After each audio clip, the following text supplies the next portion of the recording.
Es totalmente anormal que un humano se lance desde gran altura. Y mucho más si lo hace en un cielo oscuro y lleno de balas en tiempo de guerra, donde el paracaidista vive unos minutos agónicos en los que no es más que un objetivo desarmado y vulnerable. Los soldados que lo han conseguido con éxito a lo largo de muchas guerras forman sin duda una especie de guerreros aparte.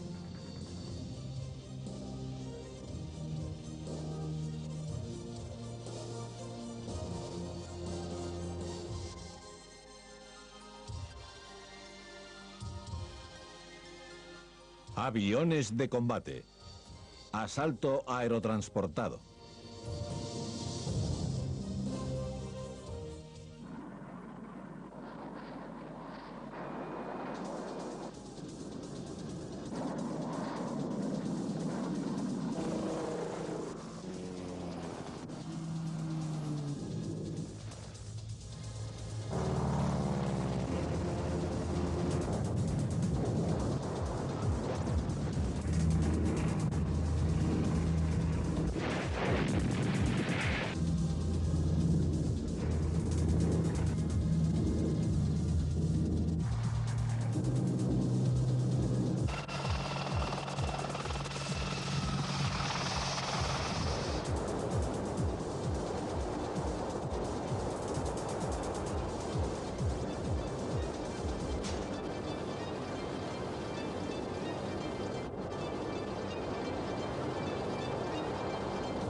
El asalto desde el aire es la forma más móvil de combate.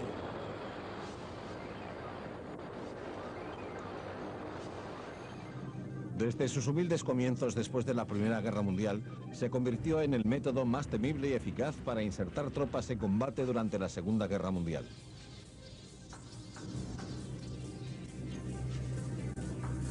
En Vietnam, el asalto aerotransportado se desarrolló en el concepto de movilidad aérea. La llegada de los helicópteros Huey permitía depositar tropas de caballería aérea directamente sobre la jungla del sureste asiático.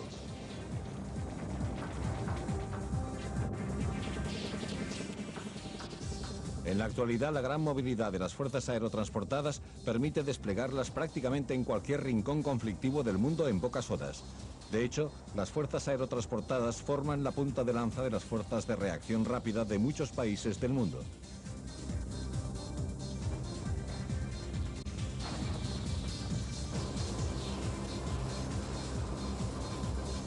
Habla un comandante de la US Army. Podemos proyectar nuestra fuerza de asalto aerotransportado a cualquier lugar del mundo en tan solo 24 horas tras la decisión del presidente. Eso en sí mismo ya es un factor de disuasión. Las modernas fuerzas de asalto aerotransportado y su asombroso equipamiento y capacidades se han convertido en una parte tan integral de la guerra que parece que hayan tenido que existir siempre. Solo los realmente implicados saben que solo con un esfuerzo constante y continuo se puede dar tal apariencia.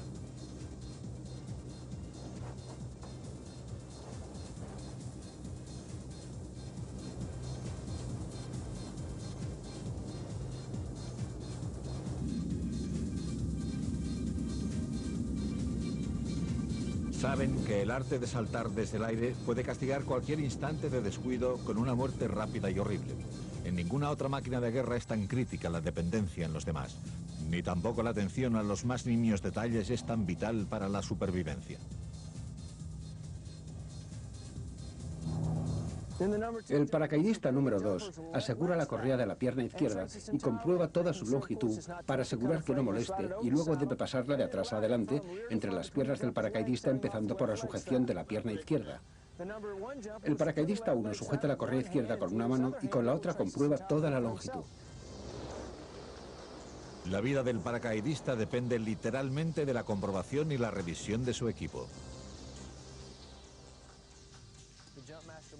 El paracaidista jefe debe colocar las manos exactamente en el mismo lugar todas las veces, sin apartar los ojos a más de 10 centímetros de sus manos, buscando cualquier anormalidad en la sujeción del paracaídas o del equipo del paracaidista. El desarrollo de las fuerzas aerotransportadas tuvo unos orígenes humildes. El primer salto desde un avión del que se tiene noticia tuvo lugar en 1912, cuando Albert Barry hizo una demostración ante los militares estadounidenses en Missouri. El primer esfuerzo importante para crear una fuerza aerotransportada a gran escala empezó tras la Revolución de 1917 en la Unión Soviética. La URSS se convirtió en la primera nación que desarrolló la teoría de las operaciones aerotransportadas y rápidamente creó su propia fuerza aerotransportada. Un típico asalto aerotransportado soviético de los años 30 implicaba la introducción de un grupo de paracaidistas para asegurar la cabeza de puente. Los paracaidistas pronto recibían refuerzos de planeadores remolcados o de tropas transportadas por tierra, lo que permitía continuar la ofensiva.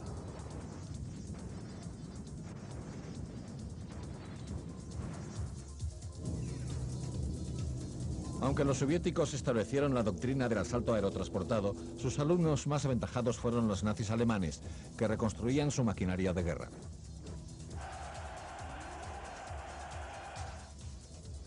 Tenían prohibido fabricar aviones de combate, pero los alemanes utilizaron medios clandestinos para crear sus propias fuerzas aerotransportadas. Muchos jóvenes aprendieron pronto a pilotar planeadores.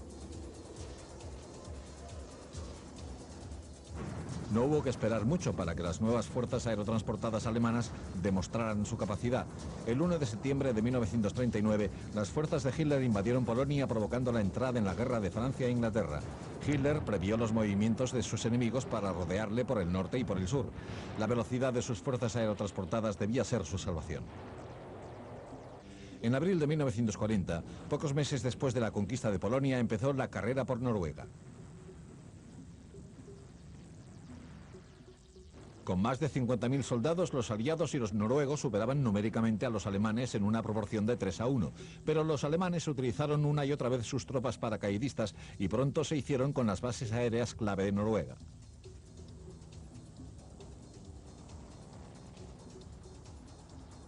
Los refuerzos alemanes lanzados desde el aire sobre las bases aéreas capturadas gozaban de la protección de un paraguas de aviones de la Luftwaffe que operaban desde esas mismas bases e impedían la llegada de tropas británicas desde el mar, manteniéndolas alejadas de Noruega. Los aliados, muy lentos para comprender las nuevas armas alemanas y su poder de ataque aerotransportado, seguían confiando en sus defensas de fortalezas fijas que se habían demostrado invencibles durante la Primera Guerra Mundial. El punto clave del flanco norte aliado era la imponente fortaleza belga de Benemael, crucial para el control del canal de Albert y para evitar el avance de la Blitzkrieg alemana hacia el oeste. En la madrugada del 10 de mayo de 1940, 77 soldados del primer regimiento paracaidista alemán atacaron la fortaleza con planeadores DFS-230, aterrizando directamente sobre ella. Defendiéndola había 700 soldados belgas, fuertemente atrincherados en un complejo de torretas de cemento y nidos de ametralladoras. Utilizando explosivos de reciente creación, los alemanes devastaron la fortaleza. Se había calculado que la captura de Benemael costaría 2 semanas de sangriento asalto por tierra. Los alemanes la tomaron en un día y medio. Los paracaidistas que saltaron después empezaron a cruzar el canal de Albert hacia el oeste. El movimiento terminaría con la evacuación británica desde Dunkerque. Las fuerzas aerotransportadas le habían dado a Hitler la llave de Europa, pero no tenía suficiente. En la primavera de 1940, los británicos habían tenido que retirarse desde Grecia a la agreste isla de Creta. Pero desde sus bases aéreas esperaban impedir que los alemanes utilizaran el Mediterráneo para apoyar a sus fuerzas en África. Creta se convirtió en el objetivo de un rápido y sangriento ataque de las fuerzas aerotransportadas alemanas. El 20 de mayo de 1940, la 7ª División Paracaidista Alemana atacó desde el aire las fuertes defensas británicas. Los transportes trimotores JU-52 cayeron como moscas. Los paracaidistas, que lograron tomar tierra, tenían que atacar con armas ligeras contra una fuerza ya prevenida de duros neozelandeses.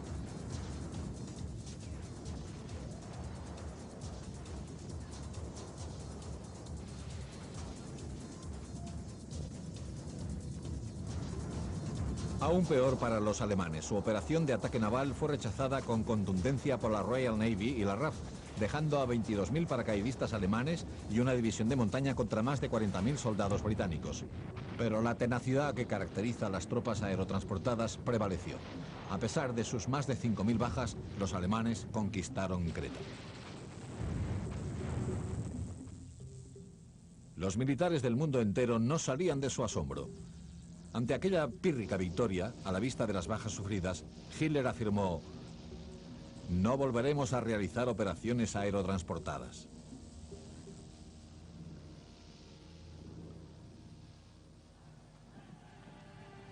Aunque Hitler abandonó las operaciones aerotransportadas, Estados Unidos, sorprendido por los éxitos alemanes, se esforzaba apresuradamente en crear su propia fuerza de ataque desde el aire.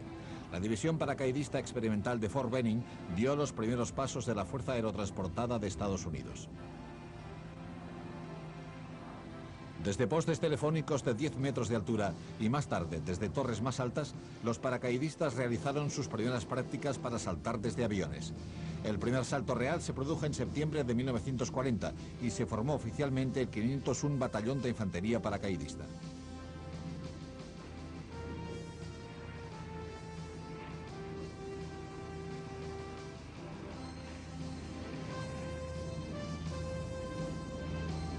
Junto a los paracaidistas, Estados Unidos también desarrolló una fuerza de asalto aerotransportada que entraba en batalla desde planeadores.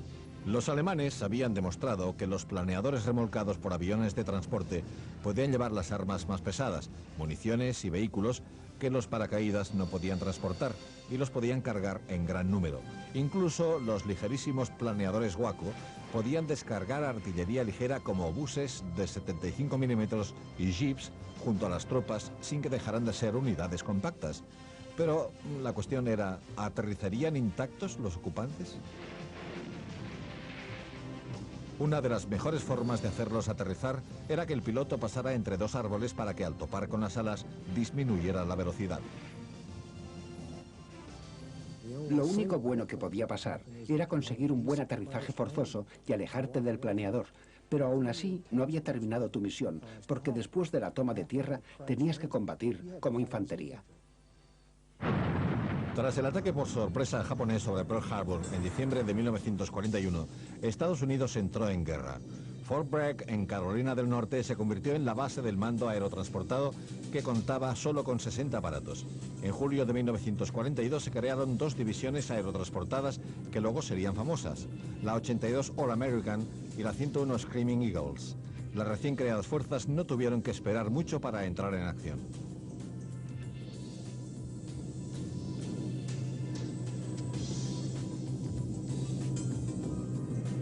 El 8 de noviembre de 1942, las tropas estadounidenses desembarcaron para combatir al régimen francés de Vichy en el norte de África.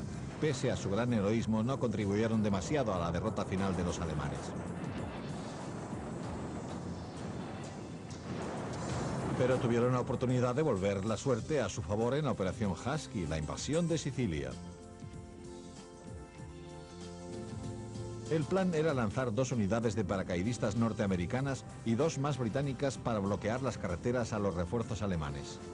El problema era la enorme flota invasora aliada, de gatillo fácil y apostada nerviosamente en la oscuridad cerca de las rutas de aproximación.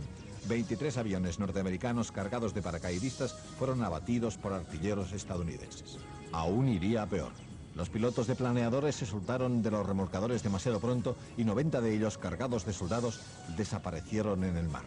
Los paracaidistas saltaron con vientos de 60 kilómetros por hora y se esparcieron por una superficie enorme. 11 aviones cargados de paracaidistas británicos fueron abatidos por artilleros propios. Heroicamente, 83 paracaidistas británicos de 12 de los planeadores supervivientes tomaron un puente que debía tomar una división entera. En otros puntos, las unidades aerotransportadas aliadas esparcidas por la zona bloquearon la llegada de refuerzos alemanes e italianos. Con apoyo de la artillería naval, se aseguró la cabeza de playa y también la conquista de Sicilia.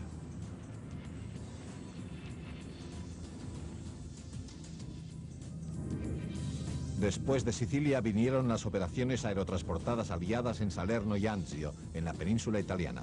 Pero la campaña fue otro fracaso de las fuerzas aerotransportadas estadounidenses, que fueron utilizadas como infantería convencional más que en su función prevista.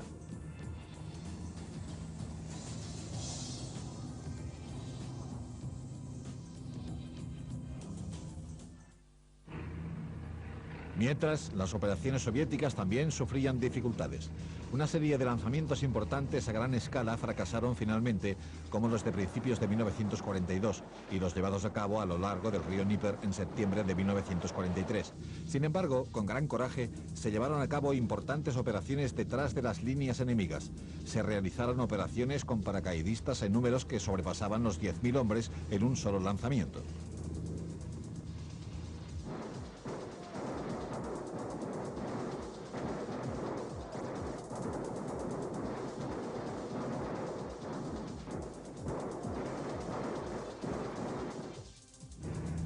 Pero una operación con paracaidistas empequeñeció todos los esfuerzos previos. El día D, la invasión de la fortaleza Europa en Normandía. El 6 de junio de 1944, el cielo nocturno se oscureció aún más con el paso de casi 2.500 aviones y 900 planeadores.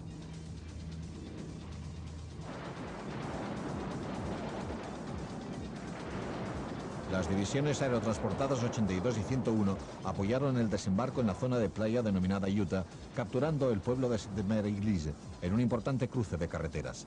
La sexta Fuerza Aerotransportada Británica aterrizó al este de Caen para asegurar puentes clave y destruir la artillería costera alemana que podía devastar las playas.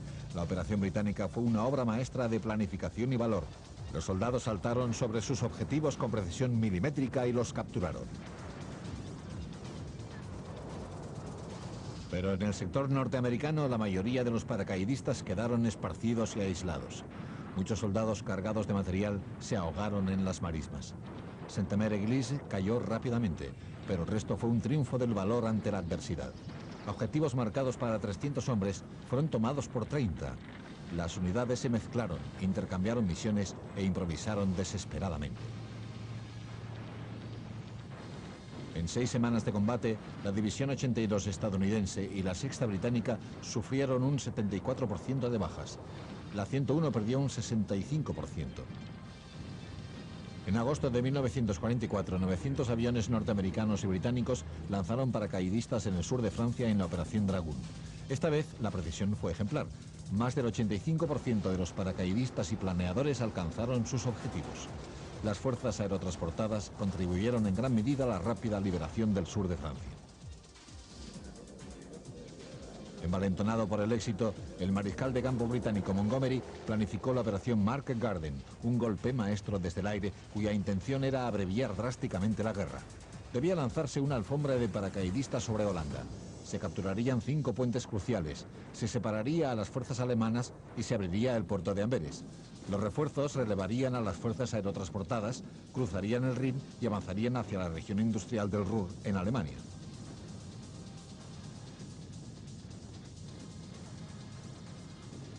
...68 aviones aliados cayeron abatidos por la artillería antiaérea. Las 4 divisiones estadounidenses y británicas se comportaron magníficamente, aunque cayeron en un avispero formado por 2 divisiones acorazadas alemanas.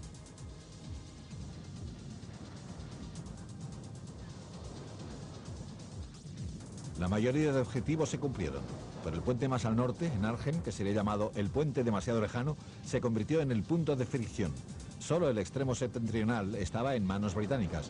Con las fuerzas y la munición justas para resistir 4 días sin refuerzos, los paracaidistas británicos resistieron 8 días. La operación Market Garden fracasó y casi 11.000 paracaidistas británicos y norteamericanos resultaron muertos, heridos o capturados.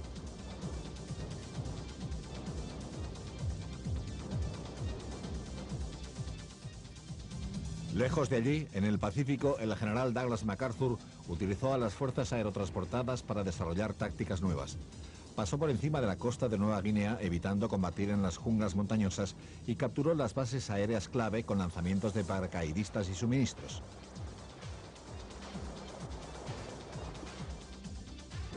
Pero en Europa, las principales batallas desde el aire llegaban a su fin.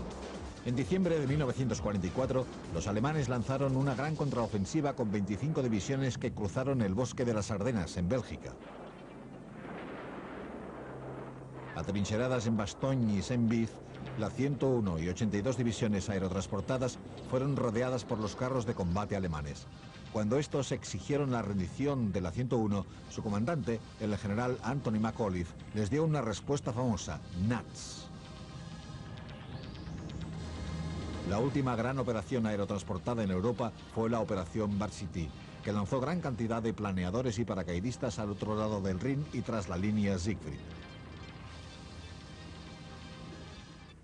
La guerra que terminaba en Europa no facilitaba en absoluto las cosas para la 11ª División Aerotransportada que luchaba en Filipinas. Los japoneses combatían con furia. Los paracaidistas descubrieron la artillería naval japonesa apostada en Luzón e informaron: digan al almirante Halsey que deje de buscar a la flota japonesa, está aquí atrincherada.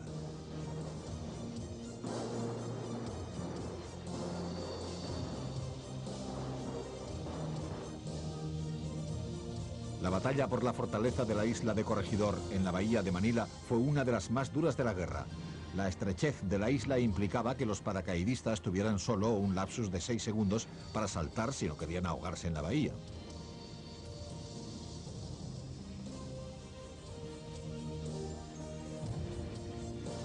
Además, sus informaciones sobre el número de japoneses que defendían la isla eran erróneas. Los cálculos iniciales los cifraban en 600. En realidad eran 6.000. Y la batalla, que se esperaba que durase 2 días como máximo, duró finalmente 3 semanas. Los paracaidistas aliados perdieron a un 25% de sus hombres. Pero el general MacArthur tuvo su desquite al izar la bandera estadounidense que los japoneses habían arriado en 1942. Como tenía que ser, tras la rendición japonesa el 15 de agosto de 1945, fue la 11ª División Aerotransportada la primera en pisar suelo japonés, como fuerza de ocupación. Pero las fuerzas aerotransportadas no tardarían en volver a entrar en acción. El 29 de junio de 1950, las fuerzas comunistas de Corea del Norte invadieron Corea del Sur.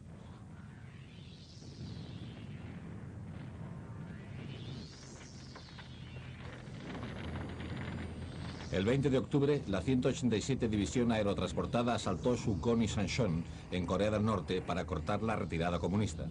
Los paracaidistas saltaron desde transportes en bifuselaje Fairchild. Los planeadores ya eran parte del pasado.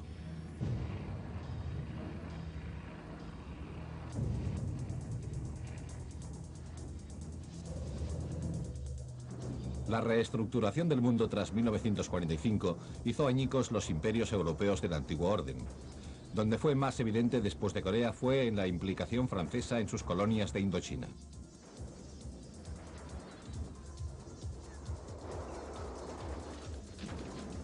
Durante los combates contra el Viet Minh, Francia realizó más de 150 operaciones aerotransportadas. Sin duda la más importante de estas fue el intento de resistir el asedio de Dien Bien Phu. Instalando grandes guarniciones fortificadas, se esperaba que el Viet Minh se viera obligado a combatir en batallas convencionales.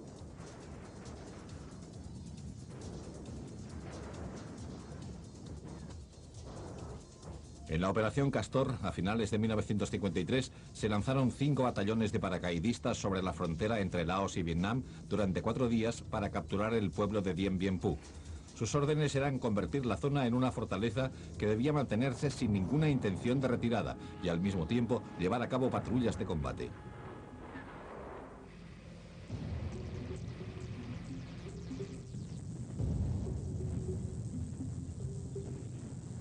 Durante las semanas siguientes, la fuerza francesa aumentó hasta más de 10.000 soldados, incluidos 4 batallones de la Legión extranjera, tiradores del norte de África e infantería tailandesa.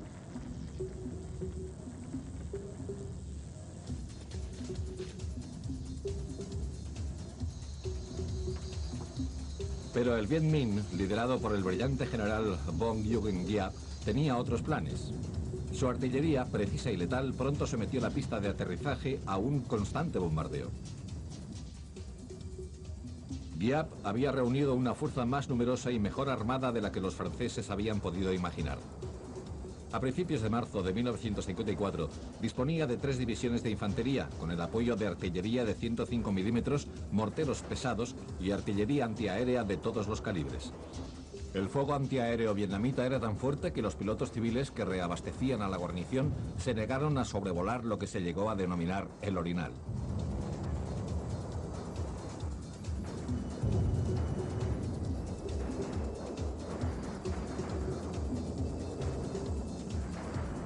El primer golpe llegó el 13 de marzo de 1954, cuando la artillería pesada del Bien Minh diluvió sobre la guarnición destruyendo refugios y nidos de ametralladoras. Luego siguieron oleada tras oleada de asaltos de la infantería. A la mañana siguiente, uno de los 8 puestos avanzados había caído. Un batallón de paracaidistas saltó para reforzar la guarnición, pero no fue suficiente. Durante las semanas siguientes, el cerco vietnamita sobre los franceses se estrechó implacablemente. La única forma de llegar al puesto avanzado era desde el aire. 2 batallones más de paracaidistas saltaron el 4 y el 7 de abril para reforzar una guarnición cada día más mermada.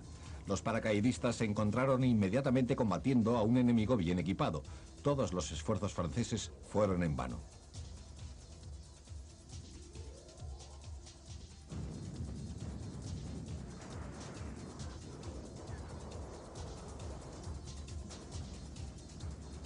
El 7 de mayo todo había acabado. La guarnición francesa, ahora reducida a apenas 1000 hombres en condiciones, finalmente capituló. 11.000 hombres fueron hechos prisioneros, de los que un 30 o un 40% eran paracaidistas.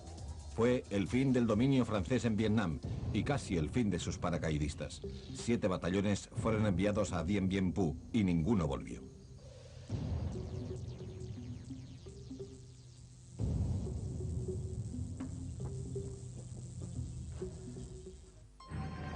La nacionalización del canal de Suez por Egipto en 1956 hizo que los paracaidistas volvieran a entrar en acción.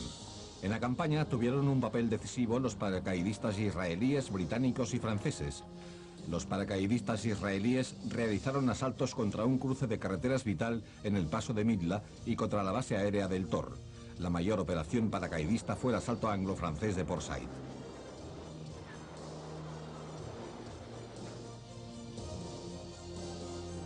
A mediados de los 50 llegó una nueva forma de transporte que cambiaría por completo los asaltos desde el aire, el helicóptero. Francia fue la primera gran potencia que desarrolló el helicóptero con este fin, realizando operaciones y refinando tácticas durante la guerra de Argelia. Se descubrió que los helicópteros podían llevar rápidamente a soldados al campo de batalla o sacarlos de allí y también evacuar a los heridos.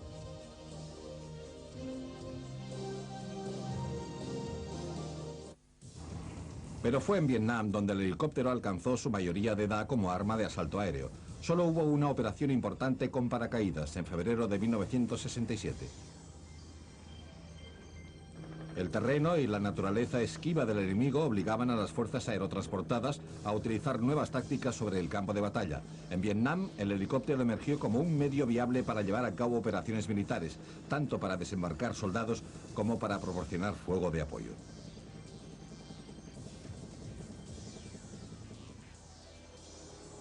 De la fusión de las fuerzas aerotransportadas con los helicópteros nació el concepto de asalto aeromóvil. Pronto hubo helicópteros que podían transportar carros de combate, artillería y sobre todo soldados como una fuerza unificada. No se necesitaban reservas porque los soldados podían ser transportados de un punto a otro del campo de batalla. Equipado con armas en las puertas, el helicóptero también podía proporcionar fuego de apoyo durante un asalto aéreo, cubriendo los aterrizajes y las retiradas y eliminando la resistencia. Y el aparato que cambió irrevocablemente el aspecto de la guerra en Vietnam fue el Bell UH-U Iroquois, conocido mundialmente como el Huey. Hacía de todo: evacuación de heridos, transporte, helicóptero artillado, puesto de mando aeroportado, pero principalmente era el helicóptero de asalto aéreo más importante del US Army, transportando batallones enteros al campo de batalla o infiltrando pequeños equipos de reconocimiento.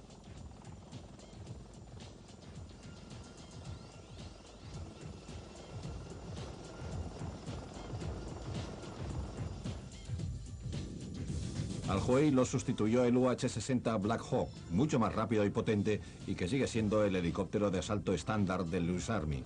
Además de los 2 pilotos, puede llevar hasta 20 soldados, aunque la carga normal es de 11.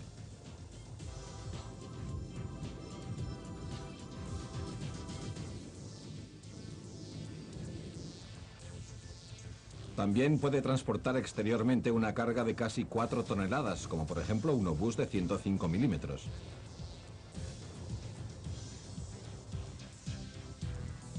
El mayor helicóptero de asalto de Occidente es el Sea Stallion, desarrollado originalmente para servir con los marines en Vietnam. puede llevar a 55 soldados y una carga exterior de 6 toneladas.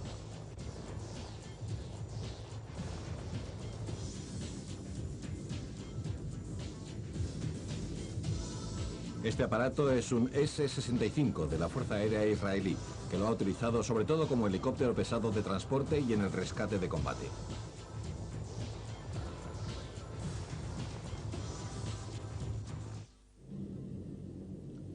Los helicópteros de asalto son enormemente útiles para proyectar la fuerza rápidamente. Aquí vemos a la Legión extranjera francesa en unas maniobras en Gambia, cerca de la frontera con Senegal. Desde Córcega han sido lanzados en paracaídas por transportes Transal y reciben apoyo de los Puma, los helicópteros de asalto del ejército francés.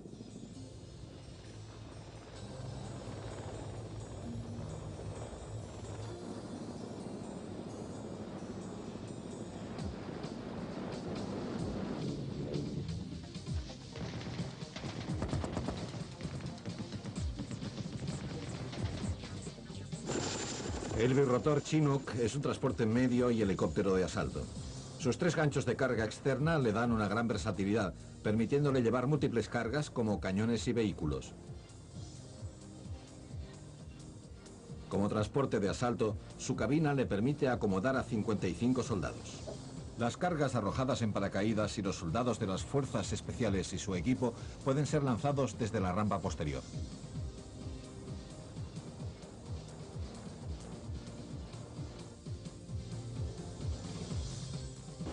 El Hércules, tan enorme como versátil, es el transporte de asalto más utilizado en el mundo. Sirve en casi 60 fuerzas aéreas de todo el planeta. Para las operaciones aerotransportadas puede llevar a 64 paracaidistas totalmente equipados a una distancia de 1.100 kilómetros.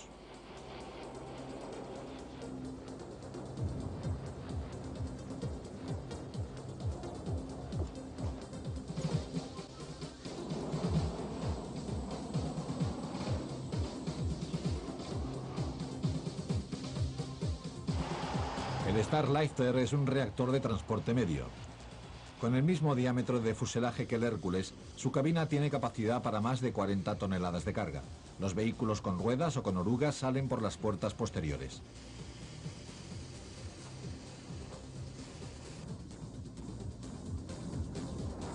El C-141 puede lanzar a 168 paracaidistas, casi el triple de carga que un Hércules.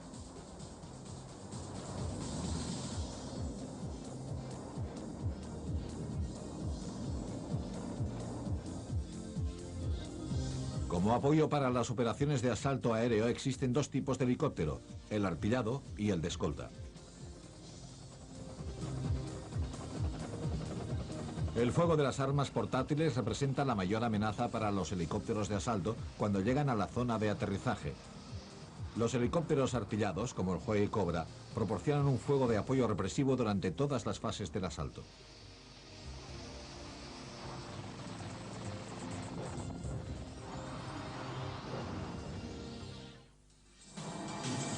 Las armas de mayor alcance, como los sistemas móviles de defensa aérea, representan una amenaza incluso mayor durante el trayecto hasta la zona de aterrizaje.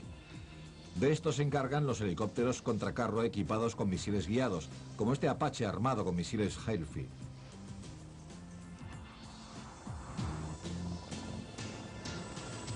El Apache también sirve de escolta para transportes menos maniobrables.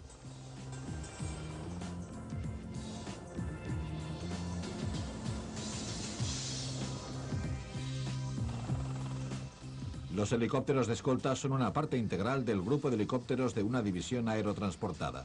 Al mismo tiempo que realizan tareas de reconocimiento, pueden actuar como puestos de mando aerotransportados durante las operaciones de asalto aéreo.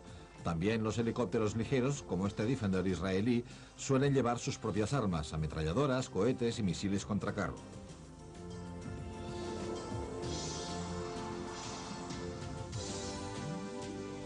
Un designador externo puede servir para la adquisición de objetivos y la designación láser para el Apache.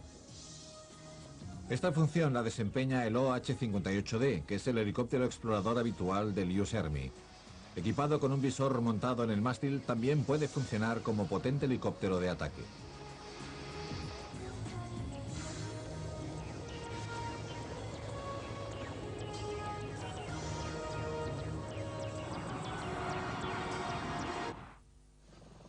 Después de Vietnam, las operaciones de asalto aéreo de Estados Unidos se han limitado a conflictos con los países vecinos. La invasión de la isla de Granada en 1983 recibió el nombre de Operación Origin 40. Los asaltos helicotransportados del US Army y el Marine Corps contaron con el apoyo de lanzamientos de Rangers y paracaidistas de la 82 División Aerotransportada. Los Rangers y la 82 volvieron a entrar en acción en 1989 durante la operación Just Cause, la invasión de Panamá.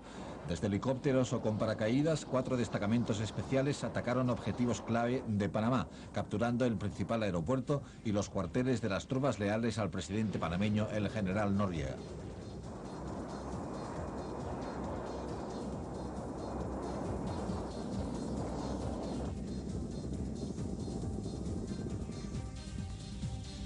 La operación Youthful Democracy de octubre de 1994 fue la campaña para restablecer la democracia en Haití. 18.000 soldados norteamericanos debían realizar un asalto a gran escala que se planificó para derrocar a la junta militar. El peso de la acción lo llevó la 82 División Aerotransportada.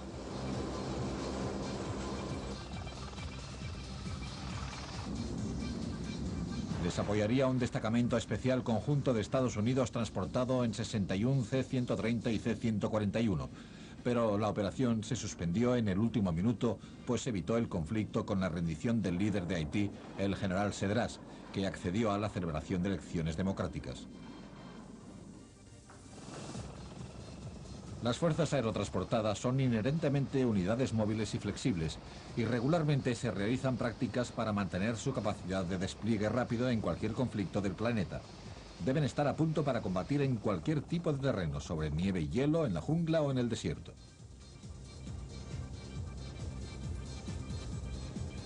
Durante el decenio de los 80, las 82 y 101 divisiones aerotransportadas realizaron muchas maniobras en el desierto de Egipto, en ejercicios llamados Bright Star. Esta experiencia tuvo un valor incalculable durante la operación Desert Storm.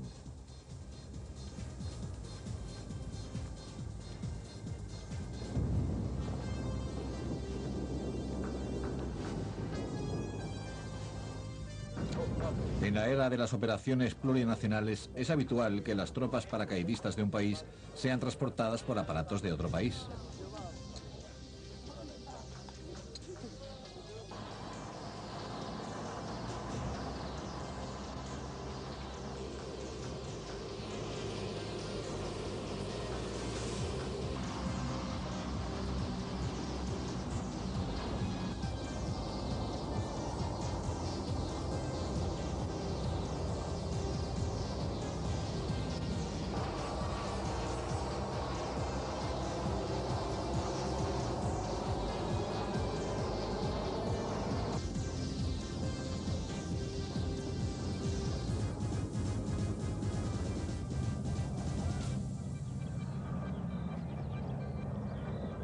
El ejemplo más gráfico del éxito de las operaciones militares aerotransportadas que implican a fuerzas de muchos países llegó con la operación Desert Storm en 1991. Un comandante de Estados Unidos nos habla de la campaña para liberar Kuwait. Con la Desert Storm tuvimos un ejemplo de la mayor y más larga operación de asalto aéreo de la historia militar. Estuvieron implicadas la Tercera Brigada y la 101 División Aerotransportada, que despegaron desde Arabia Saudí y llegaron a las inmediaciones del río Éufrates, a unos 200 kilómetros de Bagdad. Y la operación se realizó en unas 36 horas.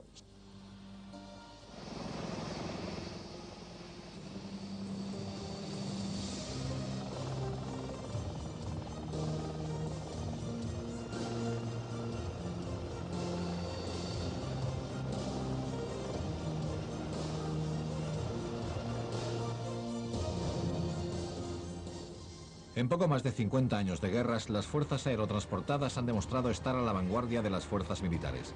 Su gran movilidad las capacita para desplegarse prácticamente a cualquier rincón del mundo en pocas horas.